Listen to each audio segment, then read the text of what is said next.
What's up, What up, my ninjas? ninjas? I am Strident, and I am back with another toy review. This time it is the Transformers Prime Robot in Disguise, Optimus Prime. Wow. Prime is a character that I have had a strange history with because he was easily my favorite Transformer growing up, but we could never get to the store in time to get one. And then over the years, like, 30 some odd years later, now you see him everywhere all the time because you've had 3 movies and we've had a couple TV shows since. And the Transformers Prime, Optimus Prime, this is the Voyager class, Robots in Disguise, Optimus Prime. It's a pretty cool figure. It's not perfect by any means, but it's a pretty cool figure. The things that they didn't do that they should have done are the things that keep this from being a perfect figure. And I'll get into that soon. But the main points are, I guess I'll jump into it now. The main points are, instead of giving him transforming hands that turn into the guns, or even a clip-on that goes over the hand, they gave you a gun that you just put in his hand, essentially. And they did the same thing with the sword. Those two things kind of take away from the vibe that you get, because when we saw pictures of the first edition Transformers Prime figures, Optimus and all of them had better looking pieces that actually emulated the transforming hands. I remedied this by giving him RC's gun.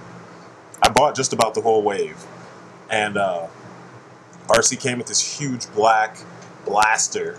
And if you're familiar with the TV series, she uses pistols. So I felt like there's really no reason for me to have her use this ginormous gun. It didn't even look right when she was in her vehicle mode, because you tack it on to the side and then you have this long protrusion sticking off the side of the wheel. So I gave it to Prime to kind of harken back to the G1 era. I really dig the look. It makes you forget that something's missing. And if you're a collector, you're kind of used to this kind of thing, where a wave might have a couple pieces. Especially you G.I. Joe collectors out there in the G.I. Joe community, you guys know me, and you know what I'm talking about. You find pieces from other figures to help complete the look for, whatever the figure may be that's missing that piece. And, that was the case here. The figure looks cool. For some reason, I always imagined that Megatron was a lot bigger than, or maybe a little bit bigger than Prime. But the figures are pretty close in scale, close in size. Both are Voyager figures, and that's the versions I'm talking about. I know there are deluxe versions of most of these characters. I've just never seen them, so I just ignore them. But, there's things you can do to make all these figures. If you don't like something, there's things you can do to make them, it's not even customs, it's just switch things and you've got a better figure. The stick by which I measure all my primes, besides the Masterpiece Prime, is the original Robots in Disguise Prime. That's my favorite Prime of all of them. This Prime is cool. He's pretty close to that, and he looks really good with the rest of his team. As you can see, I swapped out Bumblebee because he shouldn't be some ginormous, muscle car. It's just stupid. But, back to what I was saying is, you look at the two of them, and I think they should have made a little bit more of a difference in height. I mean, I'm not a real big stickler for that kind of stuff. I know a lot of people are, but, for some reason I always picture, I guess because Megatron is just so badass in this series that you figure he would be bigger. But, aside from that little nitpick, the figure itself is solid. No problems with paint, no problems with light piping, no problems really with the articulation. I mean, his head articulation is nice. The details, I like the fact that they sculpted him with the faceplate on. I'm not a big fan of Prime dropping the faceplate when he's not in battle. I think it's stupid. To me, that's not Prime. I prefer him having the mouthpiece on because it's just the way he was. I read comics when I was a kid, so not only did I see the cartoon in which he had the faceplate, but I had comic books, And in the comics, I didn't really see him without his faceplate, except for when he was Orion Pax. So, and he, it's a minor nitpick, but that's the way I feel, and there's probably other people that feel me too.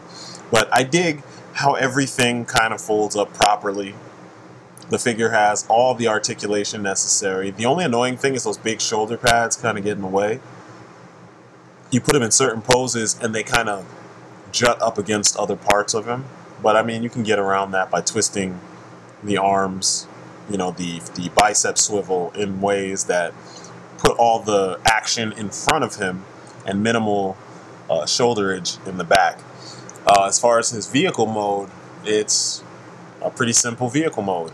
And, I dig the fact that he does not look like some flashy red semi that you would actually look at if you saw on the street. He looks like a very basic, almost Tonka truck type semi. And I dig that because that's what it's supposed to be.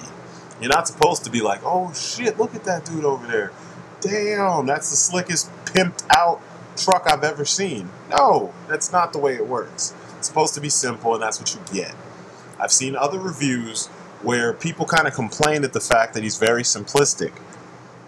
That's what you would want for a robot in disguise. I'm sorry. Form follows function, and this is a perfect example. He should not be something eye-catching. There is a little trailer hitch.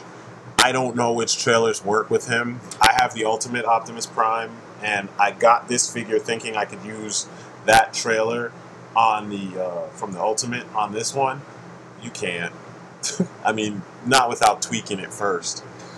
The logo is on the top instead of directly in front like, some of the others, or some obvious spot where, like, if you're driving down the street and you saw it, you'd be like, oh, that's a weird insignia. You can kind of see a little bit of his body from the underside, but I mean, it's the underside. You know what I'm saying? Like, a lot of people point this out, a lot of Transformers reviewers point it out. I don't care. Now, this is the part that I really have problems with. Putting that fucking abomination of a weapon on in the trailer hitch is just fucking stupid. And on the package, that's what they tell you to do. I'm not doing it. I just did it to show you what they told us we're supposed to do. And this is where I have all my gripes. I've already told you that, one of the things that I dug was when I first saw images of the first editions, I dug the fact that most of them had transforming hands. Their hands transformed from hand to gun or sword or whatever. And, it was just like the TV show. And then, these versions came out. First the Deluxes and then the Voyagers. And I'm like, where's the transforming hands? What's with this goofy LED accessory that you're forcing on us, I don't dig that. So you get this thing where you touch that tab and you push the tab back and it folds the gun outward. Yes, in theory it's nice because you have something that kind of looks like it transforms, but that's only when it's stretched out. When it's not stretched out, you have this big jumble of pieces that just looks kind of, I don't know, it just looks cheap, Those guns are chrome on Prime and on many of the other characters too. Why the fuck did they make this big, clear, with a red light in it, It just, I don't know, to me, it doesn't do the job necessarily. I'm an adult collector, not a kid. If I was a little kid, maybe you could convince me that it works and it's, it's his guns. Don't worry, he has guns now. Yay. But, as an adult, nah, not so much. So I'm going to stick with the ginormous blaster that I got from RC. But, this is another time where Hasbro kind of cheapened the experience, and kind of shortchanged us by giving us something, but not the thing we should have got. So, as I said before, I'm going to stick with my, the blaster, because it just looks more like something Prime would have. He's a big bot. He better have, a bigger weapon. I mean, that's what we're kind of used to with him, And, as you can see, he looks cool when posed with the Voyager Megatron. They actually look right. They look pretty comparable to what they look like in the TV show, which is awesome. Still, he's just a couple notches below the Robots in Disguise Prime, but it doesn't make him a bad figure. It's definitely a figure that if you like Prime, which many people do, pick him up. He's worth it. I picked this guy up for, I think, 20 bucks. And, you know, I don't regret it. Just little minor gripes. But he is an awesome figure. If you see him, pick him up. I'm Strident. It's my story and I'm sticking to it. And I will see you later. Peace outside, folks.